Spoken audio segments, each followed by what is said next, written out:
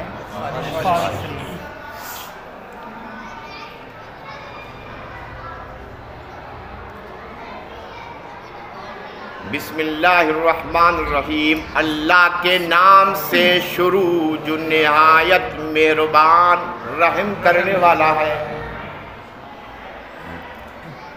باب کیف کان بدء الوحی الی رسول اللہ صلی اللہ علیہ وسلم،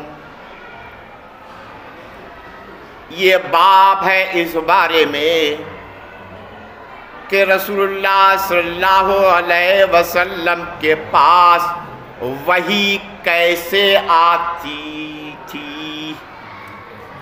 یہ باب ہے اس بارے میں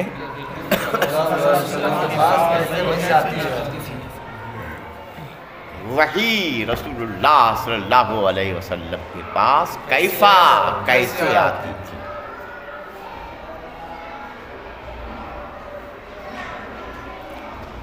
اور اللہ عز و جل کا قول ہے، بے شک ہم نے تمہاری طرف وحی نازل فرمائی، بے شک ہم نے تمہاری طرف وحی نازل فرمائی، جیسا کہ ہم نے حضرت نوح علیہ السلام کی طرف اور ان کے بعد دوسرے نبیوں پر نازل فرمائی، جیسا کہ ہم نے نوح علیہ السلام کی طرف اور ان کے بعد دوسرے نبیوں پر وحی نازل فرمائی۔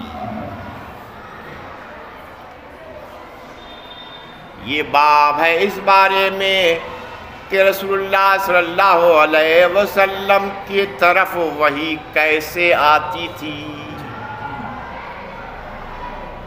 وحی کی ابتدا کیسے ہوئی۔ وحی کے لغوی معنی کئی آتے ہیں۔ وحی کا لغوی معنی آتا ہے اشارہ کرنا، وحی کا دوسرا لغوی معنی آتا ہے لکھنا، وحی کا تیسرا معنی آتا ہے آہستہ بات کرنا، آہستہ وحی کے لغوی معنی کئی ہے۔ اصطلاح میں وحی، شریعت میں وحی اللہ کے اس کلام کو کہتے ہیں جو نبیوں میں سے کسی نبی پر نازل ہو۔ شریعت میں وحی کسے کہتے ہیں؟ اللہ کے اس کلام کو کہتے ہیں جو انبیاء میں سے کسی نبی پر نازل ہو، اسے کہتے ہیں وحی۔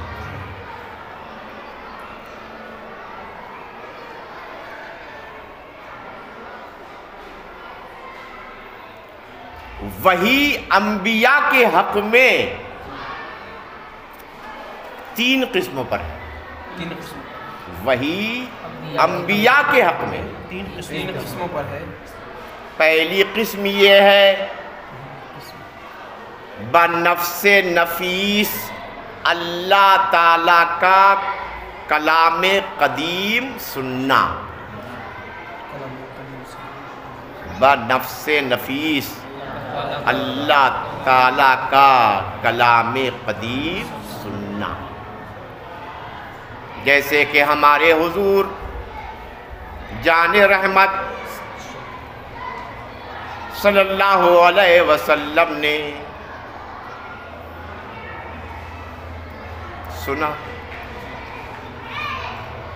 شب معراج، شب معراج خود حضور نے اللہ تعالیٰ کا کلام قدیم سنا. حضرت موسیٰ علیہ السلام نے کوہ طور پر سنا. حضرت موسیٰ بنفس نفیس خود انہوں نے اللہ کے کلام قدیم کو سنا. یہ بھی وحی ہے. یہ بھی وحی کی پہلی قسم کیا ہے؟ بذات خود وہ نبی اللہ تعالیٰ کا کلام قدیم سنے، وہ خود اللہ تعالیٰ کا کلام قدیم سنے. جیسے کہ حضرت موسیٰ علیہ السلام نے کوہ طور میں اللہ تعالیٰ کا کلام قدیم سنا. ہمارے حضور نے شب معراج اللہ تعالیٰ کے کلام کو سنا. یہ بھی وحی. وحی کی دوسری قسم ہے فرشتے کی وساطت. فرشتے کے وسیلے سے وحی آئے.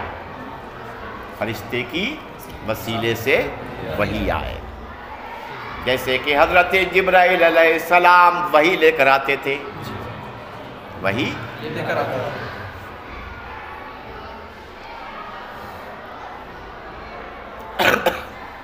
حضرت اسرافیل علیہ السلام بھی وحی لے کر آئے. ابتداءً 3 سال، نئی بات بتا رہا ہوں، ابتداءً 3 سال وحی لانے کا جو کام تھا وہ کن کا تھا؟ حضرت اسرافیل علیہ السلام. پھر 3 سال کے بعد حضرت جبرائیل علیہ السلام وحی لے کر آئے اور پورا قرآن آپ کی حضرت جبرائیل علیہ السلام کی وحی کے ذریعے نازل ہوا. یعنی انہی کی وساطت سے، انہی کے وسیلے سے قرآن نازل ہوا. کیا قسم ہوئی؟ 2. پہلی قسم یہ ہوئی کہ بنفس نفیس اللہ تعالیٰ کا کلام قدیم سننا، اور دوسری قسم کیا ہوئی؟ فرشتوں کی واسطے سے وحی آئے. تیسری وحی کی قسم ہے معانی کا القاء ہو. نبیوں کے دل میں معانی کا القاء ہو. یہ بھی وحی کی تیسری قسم ہے.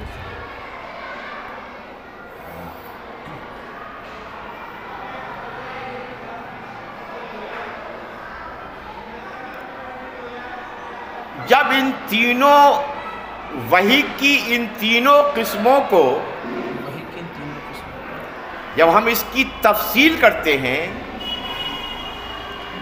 تو وحی کی قسمیں ہو جاتی ہیں 7. کیا قسمیں ہو جاتی ہیں؟ 7. یعنی وحی کی یہ تینوں قسمیں مشتمل ہیں وحی کی 7 قسموں پر. وحی کی 7 قسموں پر. پہلی قسم خواب. خواب میں وحی آنا. نبی کا خواب بھی وحی الہی ہوتا ہے. نبی کے خواب میں بھی وحی آتی ہے. حضرت ابراہیم علیہ السلام کے خواب میں یہ وحی آئی کہ تم اپنے بیٹے حضرت اسماعیل علیہ السلام کو قربان کرو. یہ کیسی آئی تھی وحی؟ خواب میں.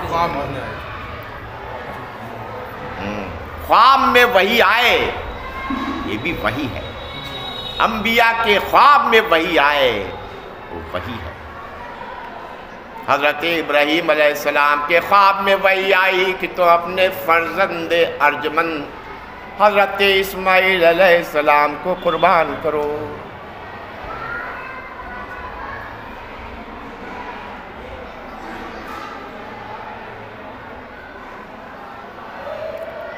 گھنٹی کی صورت میں وحی آتی تھی، گھنٹی کی صورت میں یہی آتی تھی، جیسے کہ یہ حدیث ابھی آ رہی ہے۔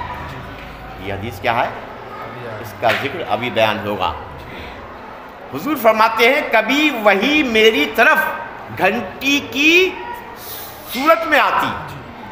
حضور فرماتے ہیں کہ وحی میری طرف کبھی گھنٹی کی صورت میں آتی اور میں اس سے اس کا مفہوم، اس کا معنی جان لیتا۔ کبھی وحی آتی فرشتے کی واسطے سے، کبھی وحی آتی وہ فرشتہ کسی انسان کی صورت اختیار کرتا، وہ فرشتہ جیسے کہ حضرت جبرائیل ہمیشہ حضرت دحیہ کلبی کی صورت میں آتے، حضرت دحیہ کلبی کی صورت میں آتی، حضرت دحیہ کلبی کی صورت میں وحی لے کر آتے۔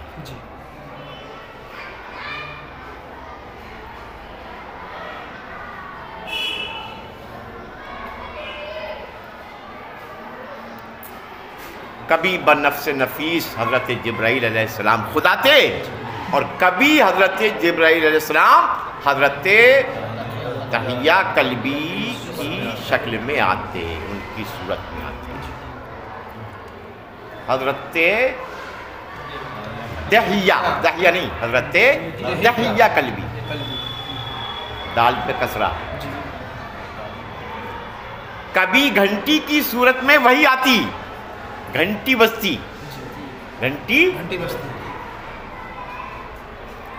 تمام وحی کی تمام صورتوں میں یہ والی صورت وحی کی آقا ارشاد فرماتے ہیں یہ مجھ پر بہت سخت ہوتی، یہ مجھ پر بہت سخت ہوتی، یعنی اس کا بوجھ مجھ پر بہت پڑتا، اس کا بوجھ گھنٹی بجتی تھی، اس سے حضور اس کا معنی، اس کا مفہوم سمجھ لیتے۔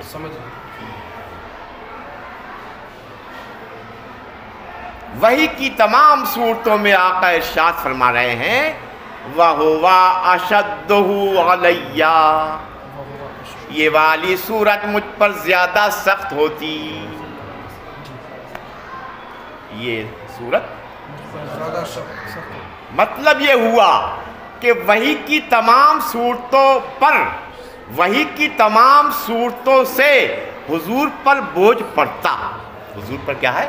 بوجھ پڑتا۔ آپ کی آنکھیں سرخ ہو جاتی، آپ کی جبین اقدس پسینہ پسینہ ہو جاتی، آپ کو بخار آنے لگتا، آپ کا جسم لرزہ برانداز ہو جاتا، لرزہ براندام ہو جاتا، آپ کانپنے لگتے جب آپ پر وحی نازل ہوتی۔ یہ تو حضور ہی کی طاقت تھی کہ آپ وحی جیسی طاقت چیز کو برداشت کر رہے تھے، یہ حضور ہی کی قوت تھی کہ آپ وحی کی طاقت اور وحی کی قوت کو برداشت کر رہے تھے، اس کے بوجھ کو برداشت کر رہے تھے، مگر یہ قرآن وہ قرآن پاک ہے، اس قرآن کی طاقت وہ طاقت ہے، یہ کلام وہ کلام ہے، اگر پہاڑ پر اترتا تو پہاڑ ریزہ ریزہ ہو جاتا، پہاڑ ریزہ ریزہ ہو جاتا، ٹکڑے ٹکڑے ہو جاتا۔ یہ حضور ہی کی قوت و طاقت تھی کہ قرآن جیسے کلام کو آپ برداشت کر رہے تھے، یہ آپ کی طاقت تھی۔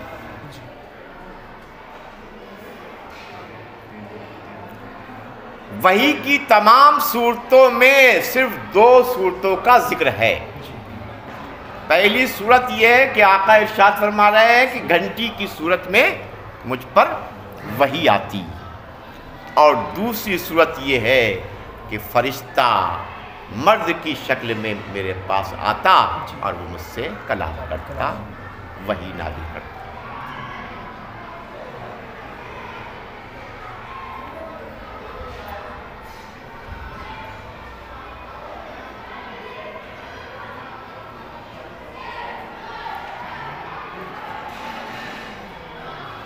حدثنا الحمیدی، ہم سے حدیث بیان کی حضرت حمیدی نے، انہوں نے فرمایا ہم سے حدیث بیان کی حضرت سفیان نے، انہوں نے فرمایا ہم سے حدیث بیان کی یحییٰ ابن سعید انصاری نے، انہوں نے فرمایا مجھے خبر دی محمد ابن ابراہیم تیمی نے۔ حضرت محمد ابن ابراہیم تیمی نے سنا علقمہ ابن وقاص لیثی سے، یقولو آپ فرماتے ہیں میں نے سنا عمر ابن الخطاب رضی اللہ تعالی عنہ سے منبر پر، یقولو حضرت عمر ابن الخطاب منبر پر فرماتے ہیں کہ میں نے سنا رسول اللہ صلی اللہ علیہ وسلم سے یقول، آپ فرماتے ہیں کہ میں نے رسول اللہ صلی اللہ علیہ وسلم سے سنا، آپ فرماتے انما الاعمال بالنیات، اعمال نیت ہی پر ہیں، اعمال نیت ہی پر ہیں۔ حضور صلی اللہ علیہ وسلم ارشاد فرماتے ہیں انما الاعمال بالنیات، اعمال نیت ہی پر ہیں۔ اعمال جمع ہے عمل کی، اعمال جمع ہے عمل اور فعل، یہ دونوں مترادف ہیں، یہ دونوں مترادف۔ اعمال نیت ہی پر ہیں، افعال نیت ہی پر ہیں۔ اعمال اور افعال دونوں کیا ہیں؟ مترادف ہیں، دونوں ایک ہی ہیں، دونوں ایک ہی ہیں، مگر بولنے کے وقت دونوں میں فرق ہے۔ فعل افعال کا اطلاق افعال جوارح پر ہوتا ہے، افعال اور اعمال کا اطلاق عام ہے، اعمال کا اطلاق عام ہے۔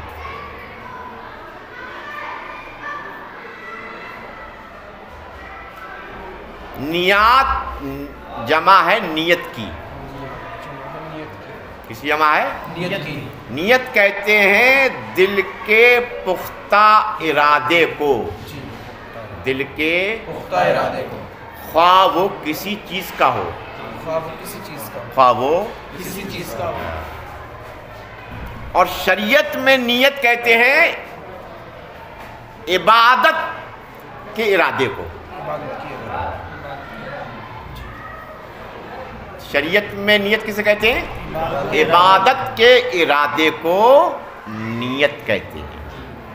کیا کہتے ہیں؟ نیت کہتے ہیں۔ آقا ارشاد فرماتے ہیں اعمال نیت ہی پر ہیں۔